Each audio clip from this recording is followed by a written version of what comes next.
Science ని నేను దాదాపుగా 50 ప్రశ్నలు అడిగాను. దేవుడే లేడు అంటే భూమి మీద తప్ప మరి ఎక్కడ కూడా మానవుడు అంటే జీవి లేదెందుకు అని అడిగాను నేను. దాదాపుగా 6 సంవత్సరాల క్రితం నేను చేసిన ఒక సందేశంలో చెప్పాను ఏమిటంటే, ఇతర గ్రహాలలో కూడా జీవులున్నాయి. స్వయం వైరుధ్యం అయిపోయింది కదా కిరణ్ పాల్ గారు.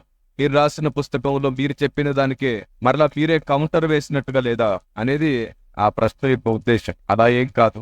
నేను చెప్పినటువంటి ఇతర ప్రపంచాలలో నివసించే వారు ఎవరో కాదు, దేవదూతలు. నేను ఈ సౌర కుటుంబం గురించి మాట్లాడలేదు. నేను పరలోకం దగ్గర, పరలోకం చుట్టూ ఉండేటువంటి ఇతర ప్రపంచాల గురించి మాట్లాడాను. 148వ కీర్తన మొదటి వచనం తెలిసి చూడండి ఒకసారి. యెహోవాను స్తుతించుడి, ఆకాశవాసులారా యెహోవాను స్తుతించుడి.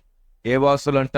ఆకాశవాసులు. నేను మాట్లాడుతుంది వీళ్ళను గురించి. మీకు తెలుసా, పరలోకంలో ఉన్న దేవదూతలు అందరూ పరలోకంలోనే ఉంటారు. దేవుడు దేవదూతలను అనేక గుంపులుగా మార్చాడు. ఇప్పుడు మీరు అడుగుతారేమో, బైబుల్లో ఎక్కడుందండి ఆ వచనం? మీరు చెప్పండి. ఆయన సైన్యానికి అధిపతియా, సైన్యములకు అధిపతియా? Very good. మరి ఒక్క సైన్యమా, అనేక సైన్యాలా? రెండోది, పరలోక సైన్య సమూహాలు అంటామా, సమూహము అంటామా?